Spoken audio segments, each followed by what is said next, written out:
memetik buah-buahnya. Uskup Agung Monsinyur Ignatius Kardinal Suharyo untuk Oase Indonesia.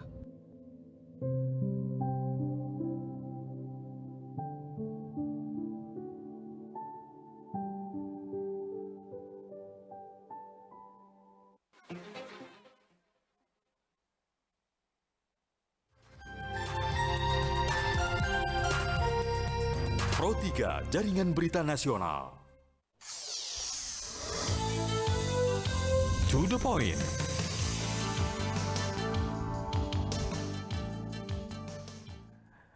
Terima kasih pendengar, Anda masih bersama Pro 3 RRI bersama tim Indonesia Menyapa Malam Pro 3. Dan sekarang kami hadirkan To the Point edisi khusus ini tentang refleksi Hari Ibu, kaitannya dengan itu.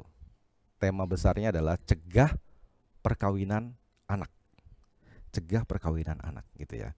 Nah, kebetulan di studio kami sudah hadir Sekretaris Umum Pimpinan Pusat Aisyah, Dr. Tri Hastuti Nur. Bu Tri, selamat malam. Selamat malam Mas Fajar Nugroho. Kabar baik. Kabar baik, dan saya ingin menyapa juga seluruh pendengar RRI Pro 3 di seluruh Indonesia. Iya, terima kasih Bu Tri sudah hadir nih libur-libur dari di Zoom juga. Saya sudah terhubung dengan komisioner KPAI ya, periode 2017-2020. Ada Ibu Rita Pranawati MA. Ibu Rita, selamat malam. Halo, selamat malam Ibu Rita. Di seluruh Indonesia. Bisakah? Ya, dengar suaranya? Oh, dengar. Ibu Rita mendengar suara saya dengan baik? Ya. Oke, mendengar suara dengan baik ya. Oke, ya, baik. Ya, baik, dan di studio kami sudah hadir juga Ibu Tri. Mungkin bisa bersapa terlebih dahulu ya. Ibu Tri dan Bu Rita. Ya, assalamualaikum Bu Rita. Terima kasih. Bu Tri, ini malah ke Jakarta ya. Iya. Sehat-sehat selalu. Ya. Biasanya ngobrol langsung ya? Iya. Baik pendengar, sekali lagi dalam To The Point edisi khusus pada malam hari ini masih ada benang merahnya untuk peringatan Hari Ibu 2023, dan kita lebih fokus kepada mencegah perkawinan anak. Bu Rita, izin saya ke Bu Tri terlebih dahulu ya. Bu Tri, kenapa sih harus dicegah perkawinan anak ini? Ya, Mas Fajar dan juga seluruh pendengar RRI Pro 3 di seluruh Indonesia. Saya mungkin akan berawal dari isu perkawinan anak itu sebenarnya sudah dibahas oleh Gerakan Perempuan Indonesia itu sejak 95 tahun yang lalu. 95 ya, 95 tahun yang lalu. Jadi dalam Kongres Perempuan Indonesia yang diselenggarakan di Yogyakarta tanggal 22 sampai 25 Desember 1928, salah satu isu yang sangat penting dan dibahas oleh 30 organisasi perempuan yang hadir pada waktu itu adalah perkawinan anak. Ya. Dan sampai hari ini masih menjadi PR ya bagi pemerintah Indonesia, meskipun angka capaiannya kalau di RPJMN target kita itu sudah memenuhi ya, tetapi sebenarnya juga masih tinggi angka perkawinan anak di Indonesia. Nah, pertanyaannya kemudian mengapa sih kemudian kita perlu mencegah perkawinan anak? Nah, Indonesia juga masih menduduki angka kematian ibu dan angka kematian anak yang cukup tinggi juga di ASEAN ya. Dan ini adalah sebenarnya salah satu yang berkontribusi terhadap tingginya angka perkawinan, tingginya angka kematian ibu dan anak itu juga perkawinan anak. Ya. Terus yang kedua, kasus KDRT yang juga masih tinggi di Indonesia itu juga salah satunya dikontribusikan oleh tingginya angka perkawinan anak.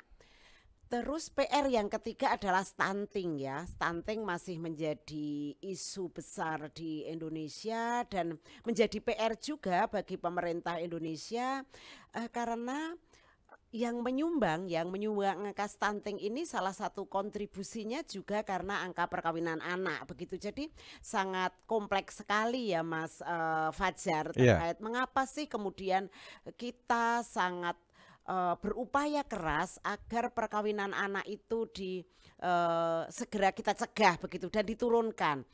Nah, tidak semata-mata menyebabkan itu tadi ya, juga karena visi ke depan Indonesia itu di saat 2045, di saat kita merayakan 100 tahun kemerdekaan Indonesia, itu adalah visi Indonesia Emas. Ya artinya sebenarnya yang kita harapkan juga generasi-generasi emas yang akan menopang lahirnya Indonesia Emas 2045.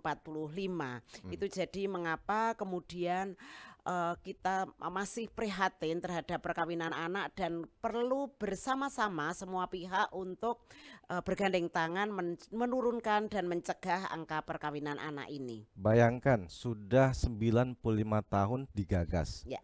PR-nya nggak selesai-selesai. Sebanyak apa itu PR-nya? Apalagi Bu Rita KPAI yang juga concern ya akan perkawinan anak ini. Dan faktor apa kalau semenjak Bu Rita melihat secara langsung ya realita yang ada begitu, kok faktor apa sih yang membuat Indonesia itu masih tinggi nih perkawinan anaknya? Baik, kalau melihat faktor begitu ya terkait apa sih sebenarnya yang menyebabkan terjadinya perkawinan anak. Faktornya sangat banyak dan masing-masing faktor itu tidak berdiri sendiri, saling berkelindan begitu ya. Di antaranya adalah pertama itu ada soal isu pendidikan.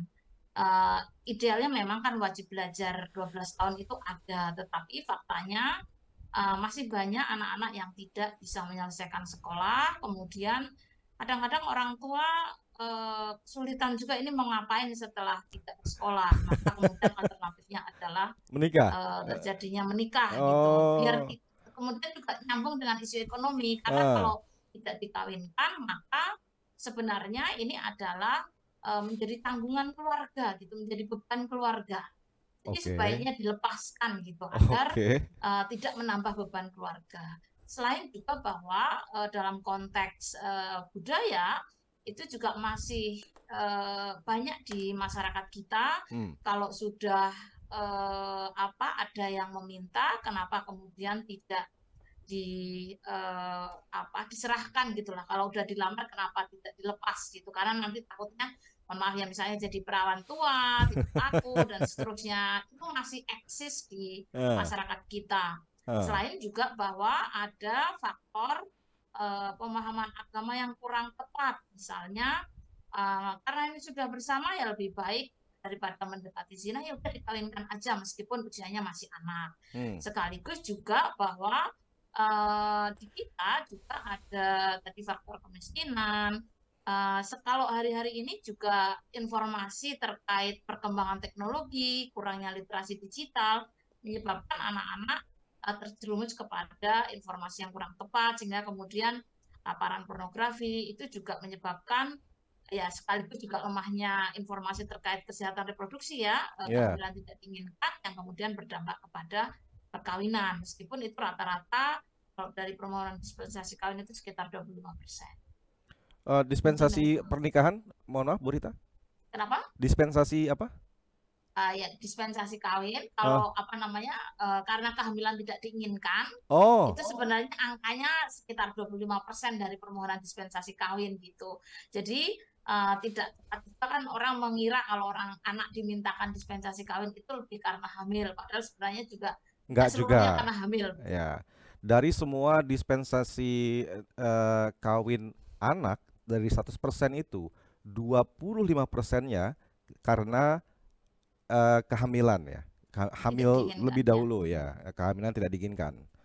Sisanya ya karena tadi beberapa faktor tadi ya, pendidikan, ekonomi, misalnya dianggap budaya. Sudah saling suka gitu, padahal kan solusinya bukan dikawinkan seharusnya gitu, tapi ada proses untuk kalau memang belum waktunya, usianya belum cukup kan seperti disampaikan Putri akan berdampak kepada kesehatan, ketahanan keluarganya menjadi problematik, sekaligus juga kita menabung masalah sumber daya manusia di masa yang akan datang. Baik, jadi faktornya itu banyak ya, pendidikan, ekonomi, budaya, dampak dari digitalisasi ya, literasi digital dan lain sebagainya. Dan yang kenapa harus dicegah, ini menjadi renungan kita bersama, angka kematian ibu dan bayi yang masih tinggi. Bayangkan, kita masih berkutat pada itu, dan salah satu faktornya karena pernikahan atau perkawinan anak gitu ya. Ibu, kalau anak kawin itu kan nggak mungkin anak saja kawin gitu ya sama temennya, kawin yuk, enggak ya. Berarti kan dikawinkan sama orang tuanya. Berarti kan dialog ini kan tentu untuk para orang tua nih. Ya. Kalau begitu, Bu Tri, apa yang ingin digarisbawahi nih, Bu Tri? Iya, seringkali pertama begini. Jadi seperti yang disampaikan oleh Bu Rita tadi, bahwa interpretasi agama dan juga faktor budaya menjadi faktor yang juga kuat ya dalam menimbulkan perkawinan anak ini. Jadi misalnya orang tua yang hidup di dalam budaya misalnya itu tadi, ketika anak sudah kalau orang Jawa bilang itu ditembung ya, atau diminta tadi kalau Bu Rita sampaikan, atau dilamar seperti itu, maka kemudian ada budaya yang kemudian pamali untuk menolaknya ya, gitu karena takutnya nanti tidak laku. Jadi anak dianggap sebagai barang ya, karena nanti tidak laku misalnya seperti itu, menjadi faktor budaya ya seperti itu. Nah, kemudian banyak juga praktek budaya kita yang kemudian tunangan ya, mereka ditunangkan karena mereka sudah sama-sama saling mengunjungi, berada dalam satu rumah, akhirnya pilihannya adalah dinikahkan siri oleh keluarganya ya. Itu tadi seperti Bu Rita sampaikan, karena takut zina seperti itu. Sebenarnya kan ya kawin anak tidak boleh, zina juga tidak boleh, tapi seringkali kan dianggap sebagai hubungan sebab akibat ya kan. Iya, bahwa daripada zina maka dikawinkan kan, meskipun anak-anak. Saya bilang ini sebenarnya bukan faktor sebab akibat gitu, dua-duanya jangan dilakukan kan seperti. Nah, faktor budaya itu tadi di dalam masyarakat kita. Terus juga mungkin di beberapa daerah tentang faktor interpretasi agama ya, bahwa yang menganggap bahwa merujuk pada referensi dulu ketika Rasul menikah, Aisyah istilahnya juga. Nah, itu sebenarnya kan juga kurang tepat karena konteks sosiologisnya sangat berbeda, konteks budayanya juga sangat berbeda, dan juga perbedaan zaman juga berbeda ya. Dan juga tidak bisa menyamakan kan gitu ya. Nah, itu hal-hal yang seperti itu juga menjadi faktor mengapa perkawinan anak itu juga menjadi tinggi.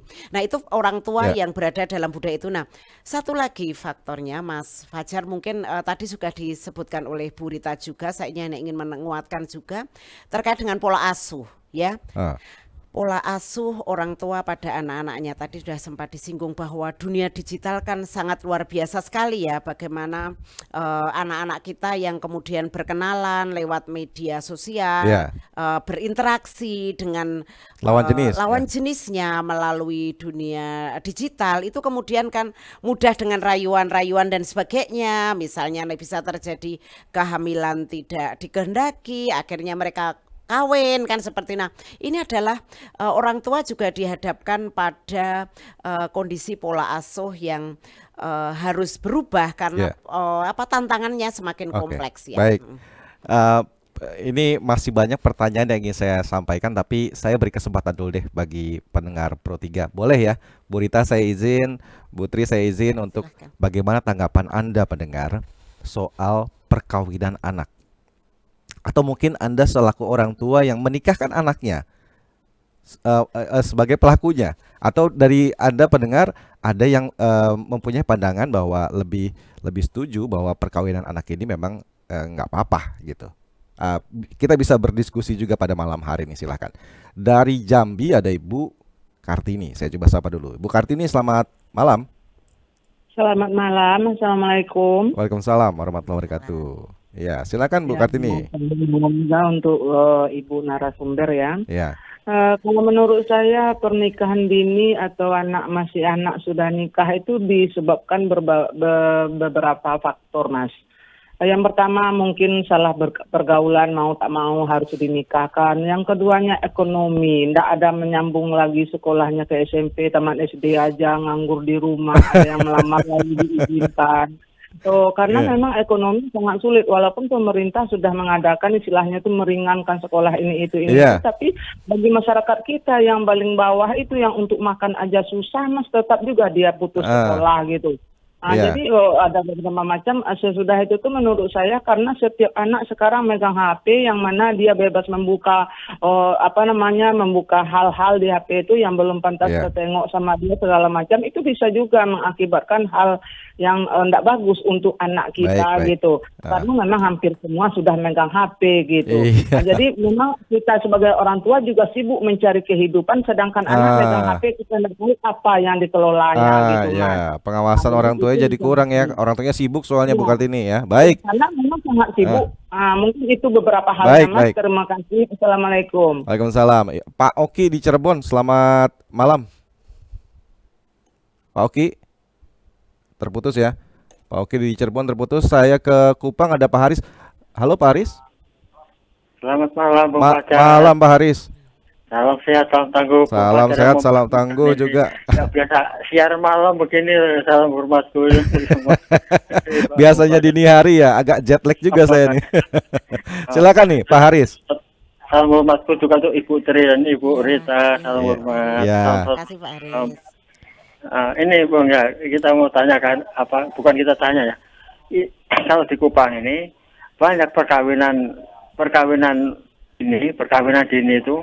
Tapi mereka ini ya yang ini dari kecil, dari kenal pertama itu mereka sudah melahirkan, karena tadi yang Ibu Tri, Ibu Rita ceritakan tadi, hamil duluan begitu, sudah hamil baru, tapi tetap dia terus diurus keluarga, mereka belum menikah, tapi punya anak lagi, sampai anak ketiga baru mereka menikah terus itu kan sebuah dilema, dilema. Jadi mungkin menunggu perkawinan massal atau bagaimana ya, karena ekonomi lah, mungkin begitu kebanyakan di situ. Jadi ini kemungkinan pernikahan di bawah umur ya, Bang. Pernikahan di bawah umur, jadi pernikahan anak. Jadi anak-anak itu dari umur dari sini sudah melahirkan, sudah begitu. Itu saja, Bung. Baik, makasih Pak Haris. Salam hormat untuk Ibu Tri, Ibu Rita dan Pak Bung Fajar. Iya. Baik, terakhir ya di sesi ini saya coba terima banyak nih, susah nanti jawabnya. Pak Mulyadi di Banjarmasin, selamat malam Pak Mulyadi. Selamat malam Bung Fajar.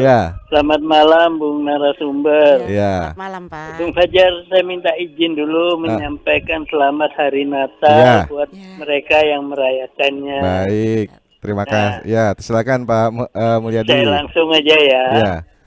Ini usul kepada pemerintah agar itu kalau bisa pendidikan itu jangan 20% dari APBN. Berapa? Kalau bisa diusahakan lebih dari 50. Kenapa? Kenapa? Seperti di Eropa gitu. Iya, apa tujuannya apa? Untuk apa? Tujuannya ya untuk mencegah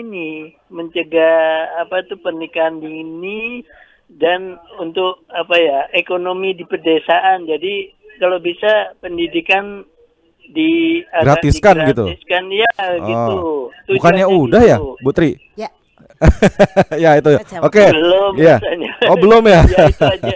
Itu aja. Terima kasih Bu. Ya, selamat dini hari. Dini hari. Saya terbiasa siaran dini hari, jadi menyapanya dini hari. Baik. 3 pendengar kita, Bu Kartini mungkin hampir sama apa yang sudah dipaparkan oleh kedua narasumber kita. Lalu Pak Haris juga demikian menyampaikan realitanya tentang banyak perkawinan anak karena hamil di luar nikah ya. Dan juga Pak Mulyadi di Banjarmasin mengusulkan soal dari kuota ya, kuota dari anggaran pendidikan itu dinaikkan tidak 20% tapi 50%. Ya. Tujuannya untuk menggratiskan agar semuanya tuh bisa sekolah gitu ya. Baik, saya ke Bu Tri dulu, silakan bisa tanggapi ini. Ya, oke Mas Fajar. Dan terima kasih pada Bu Kartini, Pak Haris dan juga Pak Mulyadi ya yang sudah berdiskusi pada malam hari ini, karena ini isu kita bersama ya, penting sekali dan menyangkut masa depan anak-anak kita. Yang pertama Bu Kartini terkait dengan apa tadi ya, kalau Bu Kartini bicara tentang faktor ya. Ya, faktor. Ya, faktor. Betul Bu. Jadi ekonomi ya, faktor ekonomi. Nah, ini sama dengan Pak Haris terkait dengan akses pendidikan. Nah, problem yang terjadi adalah memang pendidikan atau misalnya anak-anak kita sekolah di negeri sudah gratis. Ini sebenarnya persoalan belum selesai. Karena banyak sekali anak-anak kita yang terpaksa jarak ke sekolahnya itu jauh. Mungkin SD di lokasi di desanya ada, tetapi kalau kemudian harus SMP, SMA seperti Bu Rita sampaikan 12 tahun tadi, seringkali harus jauh. Nah, jauh itu biaya transportasi juga tidak murah ya. Biaya transportasi kadang harus ada yang naik kapal, kadang justru tidak ada kendaraan umum. Nah, ini sebenarnya perlu diidentifikasi oleh pemerintah daerah bagaimana pemerataan pendidikan ini menjadi sangat penting sekali, karena daerah kita itu kan daerah pulau, kepulauan, daerah laut. Nah, ini saya kira tidak bisa makan dengan kondisi daerah-daerah yang akses pendidikannya mudah ya, akses transportasinya mudah. Ini menjadi catatan penting kita karena salah satu faktor terbesar dari perkawinan anak juga adalah akses pendidikan. Jadi sekali lagi gratis sekolah itu belum menyelesaikan masalah, masih titik koma. Ya, karena itu tadi faktor transportasi, kadang juga orang tua merasa tidak aman anak-anaknya harus menyeberang laut, naik kapal, kemudian harus jalan di tempat yang mungkin transportasi tidak lancar. Itu juga ada kekhawatiran orang tua, keselamatan anaknya. Nah, ini saya kira menjadi PR kita sekali lagi karena negara kita adalah negara kepulauan, laut. Ini harus menjadi pemikiran bahwa kebijakan itu tidak bisa seragam. Nah, yang kedua terkait dengan akses pendidikan, banyak anak-anak kita yang mereka menikah anak atau kawin anak itu pendidikannya kemudian berhenti. Nah, oleh karena itu menjadi sangat penting agar anak-anak kita itu bisa sekolah non formal seperti PKBM ya, pusat kegiatan belajar masyarakat itu kejar paket A, B, C itu saya kira menjadi jawaban juga kalau misalnya anak-anak yang sudah kawin itu kemudian harus tetap hak pendidikannya harus tetap terpenuhi karena mereka masih anak-anak. Nah, saya kira seperti itu, dan kebijakan tentang PKBM pun juga tidak boleh standar menurut saya atau homogen. Karena kan rata-rata kalau menurut kebijakan pemerintah kan 20 mahasiswa 20 siswa ya. Nah, kan tidak semuanya itu daerah yang terpencil juga tidak harus 20 siswa. Nah, itu juga harus menjadi perhatian. Intinya kebijakan kita tidak boleh homogen, tidak boleh seragam. Itu terkait dengan akses pendidikan ya Mas Fajar. Nah, yang kedua terkait dengan sebenarnya perkawinan anak, kalau kita Undang-Undang Perkawinan nomor 1 tahun 1974 itu kan sudah di judicial review, sehingga di pasal 7B itu yang kemudian dituangkan di dalam Undang-Undang nomor 16 tahun 2019 itu kan perkawinan anak itu tidak lagi perempuan 16, laki-laki 19. Sekarang Undang-Undang nomor 16 tahun 2019 kan usia anak itu sudah 19 tahun gitu ya. Nah, itu makanya sebenarnya ini yang harus terus-menerus disosialisasikan ya, bahwa sudah tidak lagi menggunakan Undang-Undang nomor 1 tahun 74 untuk menentukan usia perkawinan anak ya, karena pasal 7B itu sudah di judicial review. Itu saya kira perlu disosialisasikan secara masif. Baik, nanti saya ke Bu Rita, tapi kita break dulu ya. Pendengar, nanti Anda juga bisa masih berinteraksi bersama Pro 3 RRI, masih dalam tim di Indonesia Malam Pro 3 RRI. Kami akan segera kembali.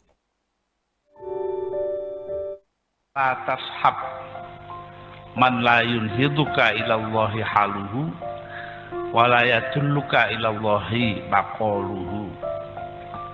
Jangan kau temani atau kau jadikan guru orang yang perilakunya tidak membangkitkan kamu kepada Tuhan dan kata-katanya tidak menunjukkan kamu kepada Tuhan.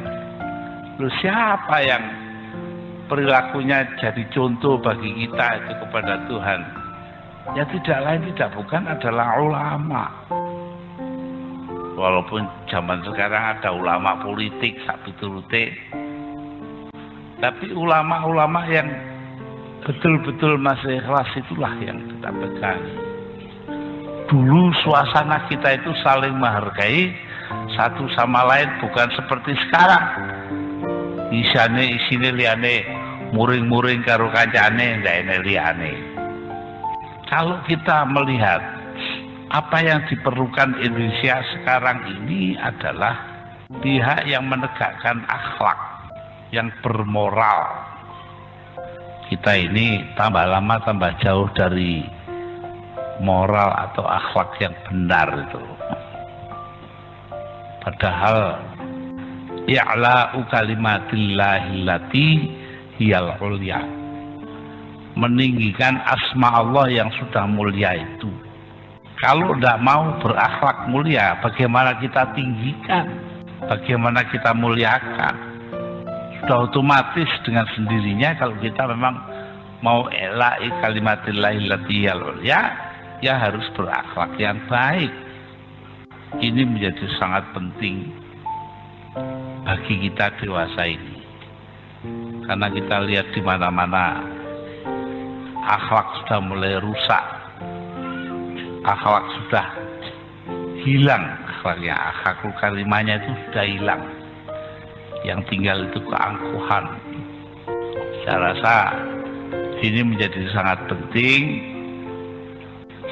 supaya hidupnya ini jangan zalim kepada orang lain. Pesan Gus Dur untuk bangsa Indonesia, seorang tokoh bangsa yang diberi julukan Bapak Pluralisme karena dirinya sangat menghargai keberagaman dalam berbagai hal, terutama keberagaman suku, agama, dan ras. Untuk kuasa Indonesia.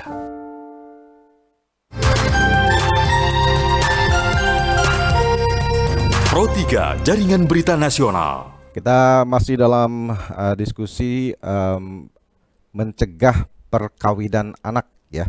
Pada malam hari ini masih bersama Ibu Rita Pranawati di Zoom dan juga ada Ibu Tri ya, Sekretaris Umum Pimpinan Pusat Aisyah. Dan tadi Ibu Tri sudah membeberkan panjang lebar, tapi di ujungnya itu bicara soal undang-undang tentang usia pernikahan 19 tahun. Apalah arti 19 tahun kalau dispensasi nikahnya banyak banget ini, Bu Rita? Ya. Halo, Bu Rita. Yang tidak memerlukan izin atau dianggap mampu itu adalah 21 tahun. Itu tahun 1974. Iya. Memang batas dispensasinya kemudian dinaikkan menjadi 19 di tahun 2019. Iya. Saya kira ini menjadi catatan bahwa seseorang dianggap mampu untuk menikah itu sebenarnya 21 tahun. Kalau 19 sampai 21 tahun harus izin orang tua, di bawah itu dengan dispensasi. Nah, tadi menarik dari catatan Pak Haris di NTT, jadi jenis perkawinan anak itu tidak selalu dimohonkan dispensasi juga gitu. Jadi yang tadi disebutkan Pak Haris itu adalah perkawinan bawah tangan yang kemudian atau siri ya tidak tercatat, dan itu akan sangat menjadi problem gitu. Jadi anak mengasuh anak, kemudian hak sipil anak tidak terpenuhi, baik perkawinannya maupun dampaknya kepada anak. Sekaligus tadi menyambung apa yang disampaikan Putri, pendidikannya tidak selesai sehingga kemudian menjadi semacam lingkar kemiskinan yang terus berulang. Begitu. Nah, itu karena sistem kita juga tidak membantu. Misalnya tadi seharusnya anak yang terpaksa menikah di usia anak, dia tetap bisa melanjutkan pendidikannya dengan PKTM misalnya. Harus dicari cara, misalnya apakah model semacam UT yang bisa online, jadi tidak harus menunggu murid 20 begitu, yang kita ketahui syaratnya itu harus 20 Mas. Yang di Jawa saja itu sulit begitu, apalagi di pedalaman, di daerah laut gitu ya, kepulauan itu menjadi semakin sulit gitu. Baik, iya. saya tertarik dengan tadi sempat disinggung juga oleh Bu Tri bahwa zina, khawatir akan zina, ya udah dinikahkan saja. Segitu mudahnyakah orang tua untuk menyerahkan anak buah hatinya ke orang lain ketimbang untuk mengajarkan jangan zina atau sex education, ya, pendidikan seks sejak dini? Itu gimana ya Bu Rita? Tanggapannya? Ya, sebenarnya ini memang menjadi tantangan gitu ya. Kadang-kadang orang tua dalam tanda petik pusing ini harus gimana gitu. Tapi sebenarnya ada cara yang seharusnya dilakukan. Orang tua kan harusnya berpikir solusi dari mendekati zina itu tidak hanya dikawinkan, tapi kalau di dalam Islam misalnya kita bicara menundukkan pandangan, kemudian juga ada aktivitas lain gitu ya, yang tidak semata-mata dikawinkan. Tadi Mas Fajar di awal menyebutkan perkawinan itu bukan hanya anak, pasti yang ngawinin orang tua, yang undang-undang dan seterusnya itu orang tua gitu. Tidak mungkin yang menghubungi ART itu adalah anak gitu ya, menghubungi KUA itu anak itu tidak mungkin. Artinya disitulah sebenarnya kata kunci orang tua untuk menyadari bahwa tadi Putri menyebutkan bahwa anak itu bukan hak milik, dia juga punya hak asasi yang dilindungi, dia punya hak untuk tumbuh dan berkembang, pemenuhan hak pendidikan, kesehatan, termasuk bermain ya. Usianya bermain jangan dikawinkan dulu, ini masih ada fase eksplorasi untuk bekal tadi Indonesia Emas, SDM yang unggul gitu ya di Indonesia Emas. Makanya kemudian sebenarnya sudah mulai muncul namanya seperti pusat pembelajaran keluarga. Orang tua bisa mengajak anak untuk berkonsultasi. Kadang-kadang ini gapnya tuh tetap gitu Mas. Ketika punya anak balita tuh masih bisa menghandle, tapi begitu dia masuk remaja, gapnya terlalu besar. Orang tua mendidik dengan cara lampau, sementara perkembangan anak sudah sangat canggih gitu. Orang tua mengalami gap dan membutuhkan layanan yang teknis gitu. Gimana sih mengasuh, gimana membersamai anak di usia remaja biar tidak selalu pikirannya kalau udah mendekati zina adalah dikawinkan. Termasuk sebenarnya salah satu tadi Putri menyebutkan di beberapa kajian menyebutkan sebenarnya Aisyah sendiri tidak menikah di usia 9 tahun seperti yang disebutkan, tapi dari sejarah itu 17 tahun pada masa itu gitu. Jadi kita juga bisa menyesuaikan dengan konteks hari ini. Baik, kalau gitu saya sekarang terima pendengar lagi ya, Bu Rita dan juga Bu Tri. Dari Denpasar, Bali ada Bu Ipung. Selamat malam Bu Ipung. Malam Bang Fajar. Malam narasumber Bu Tri sama Bu Rita ya. Iya, silakan nih. Gimana nih? Izin bicara ya Bang Fajar. Iya. Saya heran sekarang kenapa pemerintah atau melalui Kemen PPA malah mensosialisasikan pencegahan pernikahan dini. Padahal mensosialisasikan mencegah pernikahan dini. Ini udah lama saya kecewa Bang. Karena begini Bang, saya advokat yang selama ini mendampingi korban anak dalam kasus kejahatan seksual terhadap anak. Indonesia itu udah punya regulasi yang sangat bagus. Saya yang berteriak tentang boleh nggak kejahatan seksual terhadap anak minimal 20 tahun maksimal hukuman mati, sampai akhirnya Bapaknya mengeluarkan Perpu nomor 1 tahun 2016 menjadi perubahan kedua dari Undang-Undang nomor 23 tahun 2002 tentang pelindungan anak yang khusus mengatur tentang pasal 81 tentang persetubuhan, pasal 82 tentang pencabulan terhadap anak. Nah, kalau sekarang bahasanya mencegah pernikahan dini, berarti kita melegalkan dong persetubuhan anak. Artinya ini ambigu. Belum lagi kita bicara tentang Undang-Undang Perkawinan nomor 1 tahun 74, perubahan nomor 16 tahun 2019 kan sudah diubah juga, minimal 19 tahun. Nah, kalau kita mensosialisasikan pernikahan dini dicegah, berarti kita ambigu dong buat undang-undang. Percuma kita bicara tentang kejahatan seksual merupakan kejahatan yang luar biasa, tapi kita melegalkan pernikahan dini. Harusnya sebentar Bu Ibu, sebentar. Ya, Bang. Singkatnya, sederhananya gimana nih? Kontradiktifnya di mana nih? Begini Bang, kalau namanya pernikahan dini kan terjadi persetubuhan di sana. Yang terjadi pencabulan juga di sana. Loh, enggak dong. Kalau sudah menikah, sudah kawin kan resmi, bukan pencabulan namanya kalau gitu. Enggak bisa. Anak di bawah 18 tahun sudah jelas di sana diatur oleh Undang-Undang nomor 17 tahun 2016 berasal dari penetapan Perpu nomor 1 tahun 2016. menjadi perubahan kedua dari Undang-Undang Nomor 23 tahun 2002 tentang perlindungan anak. Nggak bisa nih dilegalkan, Bang. Persetubuhan siapapun pelakunya tetap kejahatan seksual. Kejahatan seksual terhadap anak adalah kejahatan yang luar biasa yang harus diselesaikan dengan cara luar biasa. Baik, inilah yang baik. kecewa gitu loh, Bang. Makasih, Baik. Bang. Ya, Malam, saya nggak paham soal hukum, nggak paham bagaimana menginterpretasikan soal apa yang disampaikan Bu Ibu. Mungkin dari Bu Tri ataupun Bu Rita, saya ke Bu Tri dulu deh, bisa menanggapi ini.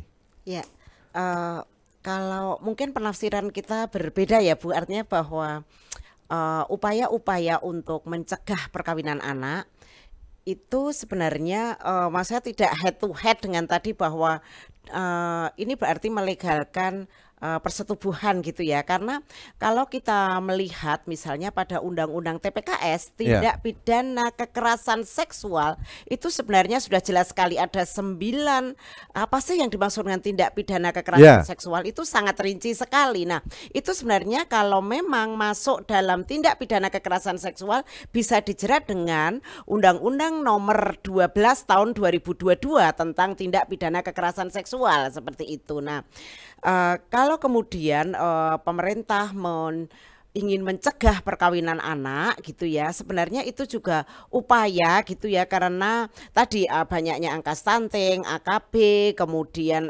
perceraian, KDRT itu bagian dari upaya-upaya yang maksimal yang harus dilakukan oleh pemerintah gitu ya. Apalagi menurut saya ketika banyak organisasi masyarakat sipil bersama-sama dengan Kemen PPA dan Bappenas mengeluarkan Stranas ya, strategi nasional pencegahan perkawinan anak tahun 2020 yang ini sekarang sedang digodok untuk nanti diusulkan ada perpresnya. Ini saya kira juga upaya-upaya yang menurut saya juga cukup bagus untuk mencegah perkawinan anak yang angkanya masih 8,6% gitu ya, dan kita kan kalau dihitung dari jumlah saat ini mungkin sekitar 25 jutaan sekian. Anak ini menduduki angka yang nomor 4 di dunia. Ini saya kira juga cukup mengkhawatirkan gitu. Jadi menurut saya mungkin tidak perlu di head to head dengan tadi ya. Jadi sudah ada payung hukumnya lewat Undang-Undang TPKS. Kalau jadi, saya begitu. Baik, nanti saya minta tanggapannya Bu Rita, tapi saya ke pendengar dulu dari Pak Armen di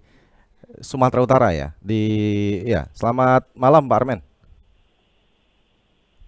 Ya, halo Pak Armen, selamat malam. Selamat malam. Iya, salam sehat. Silakan komentarnya nih Pak Armen atau yang mau tanyakan. Begini, saya bukan hanya bertanya antara pemerintah dan orang tua, nomor satu itu orang tua. Saya teringat nasihat daripada Kiai Haji Zainuddin MZ almarhum, bahwasanya anak itu harus dijadikan teman di satu sisi, harus dijadikan anak di satu sisi. Jadi dia selalu menurut harus orang tua. Supaya curhat kepada supaya bisa curhat kepada orang tua, Pak Armen. Halo? Ya, supaya bisa curhat kepada orang tua, lalu? Iya, kalau dia curhat kepada orang tua, apa saja yang dicurhatkannya, bahkan masalah pacar sekalipun, saya tanggapi itu secara teman, tidak orang tua. Nah, jadi saya posisikan saya di situ sehingga anak ini pun apapun unek-unek di dalam kepalanya itu semua tertuang pada kita dan kitalah yang meracik apa yang ada di dalam kepalanya. Jadi perkawinan dini itu pun akan terhindar. Kenapa? Karena kita akan membuat solusi sama dia supaya tidak terlalu cepat kali berpikiran pintas gitu. Iya, wah, ini menarik nih Pak Armen. Terima kasih. Selamat ini hari. Selamat malam. Mohon maaf ya Bu Rita. Bu Tri, aduh ini masih jet lag nih karena saya biasanya siaran dini hari jadi agak terbiasa ngomong begitu. Dari Jambi Pak Bahrum. Pak Bahrum, selamat malam Pak Bahrum. Selamat malam. Ya, salam sehat. Silakan komentarnya Pak Bahrum.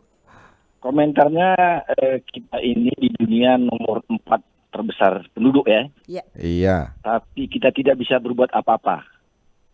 Jadi kita hanya menang kuantitas tapi tidak berkualitas. Nah, jadi usul saya ini memang ini nggak populis ya. Ini dampaknya harus mungkin 5 presiden. Jadi setiap pergantian presiden itu supaya dana untuk pendidikan keluarga itu jangan terputus. Dana untuk keluarga. Itu mungkin 5 presiden baru kelihatan hasilnya, Pak. Oke, baik. Baik. Oke, saya langsung ke Bu Rita deh. Tadi mungkin ada yang ingin disampaikan, Bu Rita. Silakan, Bu Rita. Menanggapi Pak Armen, betul sekali bahwa pola asuh itu akan menentukan kedekatan anak, termasuk misalnya ketika dia memasuki usia akil balik, dia memahami tentang kesehatan reproduksi dengan baik. Ketika dia menyukai lawan jenis, dia juga bisa bercerita sehingga kemudian ada arahan-arahan yang nyaman. Sementara banyak orang tua itu udah langsung ngekat gitu, jangan pacaran, gitu, tanpa menjelaskan apa sebenarnya yang terjadi misalnya. Itu menjadi catatan penting dan saya kira negara memang harus hadir untuk mengkapasitasi orang tua, Pak Armen, agar mereka cakap mengasuh begitu. Ini juga PR besar sebenarnya di kita. Kemudian terakhir dari Pak Bahrum begitu ya. Saya kira betul sekali bahwa sebenarnya urusan perlindungan anak itu menjadi urusan wajib daerah. Tetapi anggaran untuk perlindungan anak, dia mengkapasitasi orang tua, mencegah perkawinan anak, itu sangat terbatas. Jadi kita bisa mengerti kenapa kemudian itu sulit sekali berkurang. Makanya kemudian kita mendorong dengan adanya Stranas Pencegahan Perkawinan Anak sekaligus rencana aksi daerah yang juga banyak didampingi oleh Aisyah, itu bisa mengurangi agar Pemda itu mengerti bahwa harus menyisihkan anggaran secara khusus agar program-program pencegahan perkawinan anak ini ada. Saya sedikit menanggapi Mbak Siti Sapuro, Mbak Ipung ya. Sebenarnya begini, Putri tadi sudah menyebutkan pemaksaan perkawinan itu ada undang-undangnya di TPKS itu. Kalau dia memaksakan perkawinan maka kena pasal di TPKS. Tadi saya sudah menyebutkan bahwa usia ideal menikah di undang-undang perkawinan di tahun 74 aja itu sudah 21 tahun existing gitu. Dan kemudian sekarang ada batas minimal 19, saya kira itu sudah menjadi ideal. Dispensasi itu adalah upaya terakhir atau last resort. Kenapa kemudian kita harus banyak mencegah agar yang masuk dispensasi itu juga menjadi lebih sedikit. Sekaligus juga pendampingan selama proses dispensasi itu menjadi bagian penting. Apapun putusannya, anak-anak harus didampingi begitu untuk pemenuhan hak, baik kemudian putusannya dikabulkan maupun tidak, untuk mencegah hal-hal yang tidak diinginkan. Mungkin itu Fajar. Baik, bayangkan kenapa ini menjadi bahasan yang penting. Kita sering kali mendengarkan soal program untuk pengentasan stunting di provinsi A, B, C, D, dan ternyata salah satu faktornya, muaranya dari pernikahan atau perkawinan anak ini. Sepertinya seperti siklus Bu Tri dan juga Bu Rita. Kenapa? Karena saya melihat bahwa faktornya tadi kan disebut ekonomi, pendidikan. Bayangkan anak yang belum bekerja, belum punya rumah. Saya aja beli rumahnya bingung ya, harganya begitu naik gitu ya. Gaji deret hitung, harga rumah deret ukur gitu ya. Anak harus tinggal di mana, penghasilan bagaimana, lalu mereka punya anak lagi, dan akhirnya apa? Kemiskinan terjadi. Lalu apa? Kemiskinan, nggak bisa ngurus, dinikahkan atau dikawinkan lagi. Terus aja begitu. Pendidikannya akhirnya terputus juga. Itu akan seperti itu. Mungkin itu sebabnya 95 tahun PR-nya nggak selesai-selesai, Bu Tri. Tanggapannya, Bu Tri? Iya, betul. Jadi Mas Fajar dan juga seluruh pendengar RRI ya. Jadi banyak juga mitos-mitos di masyarakat kita, misalnya banyak anak banyak rezeki, anak punya rezekinya masing-masing, itu tapi rezeki itu kan harus diupayakan, tidak tiba-tiba itu akan datang di depan mata kita kan begitu ya. Sementara pesan agama sendiri sebenarnya sangat jelas ya, janganlah kamu meninggalkan generasi yang lemah gitu ya.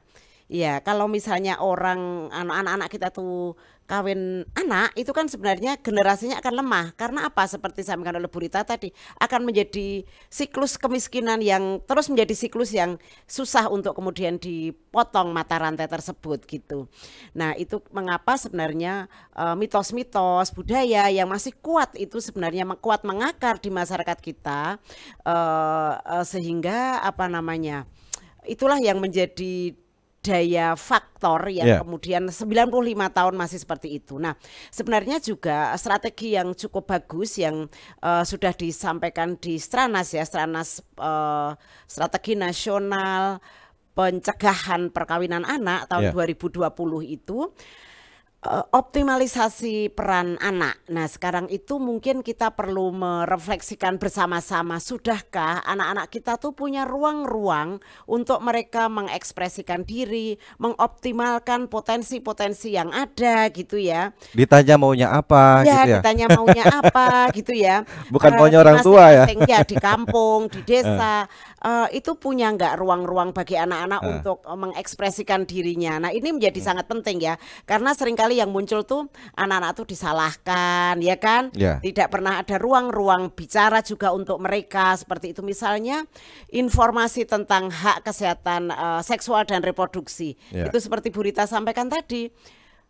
Bicara tentang HKSR dianggap tabu, dianggap kita mengajari free sex kan itu tahu, padahal sebenarnya anak-anak itu kalau tahu betul tentang bahwa punya anak itu berat, berkeluarga itu berat, resiko melakukan hubungan seksual yang belum cukup waktu itu adalah kesehatan, kematian. Nah, karena nggak pernah mendapatkan informasi, sementara anak-anak itu kan selalu mencoba, ingin tahu hal-hal yang baru, ditambah lagi informasi dunia digital yang luar biasa, tidak punya tempat diskusi seperti yang sampaikan Pak Armen tadi ya. Kenapa sih orang tua nggak bisa menjadi sahabat untuk anak-anaknya? Kalau mau bicara A saja orang tua udah bicara 1000 misalnya seperti itu. Ini juga menjadi PR ya, karena pola-pola pengasuhan kita juga harus berbeda ya. Sepakat dengan Pak Armen. Baik, itu saya agak sebagai closing statement karena waktu kita terbatas. Bu Rita mungkin ada yang sampaikan pada malam hari ini kepada seluruh pendengar Pro 3, silakan. Ya, kerja-kerja untuk melakukan pencegahan perkawinan anak ini memang harus dilakukan oleh seluruh stakeholder, utamanya pemerintah daerah bisa terus menggeber begitu ya, karena sebenarnya tanggung jawab perlindungan anak itu ada di daerah, dan di daerah itu banyak sekali stakeholder untuk menguatkan, sehingga kemudian SDM Indonesia Emas di 2045 bisa kita capai begitu ya, dengan baik, SDM unggul tentunya. Oke, itu saja. Baik, terima kasih banyak. Kalau gitu Bu Rita, terima kasih banyak Bu Tri atas waktunya. Ya, kita menuju Indonesia Emas, bonus demografi. Mudah-mudahan sumber daya manusianya itu berkualitas kan gitu ya. Tentunya seperti itu. Terima kasih banyak sekali lagi, dan pendengar terima kasih banyak sudah berinteraksi pada malam hari ini. Saya Fajar Nugroho untuk dialog pada malam hari ini. Kita berjumpa lagi dengan kesempatan dengan tema yang berbeda.